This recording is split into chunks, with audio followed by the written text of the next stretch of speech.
ಬರಿಬೇಕು, ಒಂದು 200 ಪೇಜ್ ಹಿಂದಿ ಬರಿಬೇಕು. 2 ದಿನ ಟೈಮ್ ಕೊಡ್ತೇನೆ. ಆಗ್ತದ?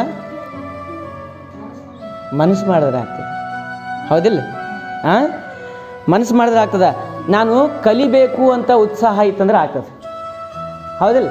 ಏನು ಬೇಕಾದಾಗ್ತದೆ ಮನುಷ್ಯನಿಗೆ ಆಗ್ಲಾರ್ದ ಯಾವುದೈತಿ, ಹೌದಾ? ಯಾಕೆ ಓದಬೇಕು ಅದನ್ನು ನಾವು ತಿಳ್ಕೊಬೇಕು, ಹೌದಾ? ಯಾಕೆ ಓದಬೇಕಪ್ಪ? ಅಭ್ಯಾಸಗಳನ್ನ ಯಾಕೆ ಓದಬೇಕು? ಜ್ಞಾನ ಎದಕ್ಕೆ ತೊಗೋಬೇಕು? ನಾಲೆಜ್ ಎದಕ್ಕೆ ತೊಗೋಬೇಕು? ಏನದು?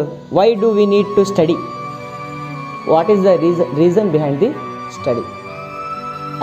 ಅಭ್ಯಾಸ ಮಾಡಬೇಕು ಅಂತಂದ್ರೆ ಏನು ರೀಸನ್ ಐತಿ? ನೀವು ಇಲ್ಲಿ ಕ್ಲಾಸಸ್ಸಿಗೆ ಬಂದಿರಿ, ಏನೋ ಒಂದು ಇಂಟೆನ್ಷನ್ ಇಟ್ಕೊಂಡು ಬಂದಿರಬೇಕಲ್ಲ. ಏನು ಇಂಟೆನ್ಷನ್ ಐತಿ? What is the reason for the study?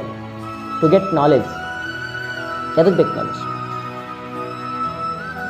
ನೌಕರಿ ಪಡ್ಕೊಳ್ಬೇಕು ಮತ್ತು ಬುದ್ಧಿ ಬೆಳೆಸೋದ್ರೊಳಗೆ.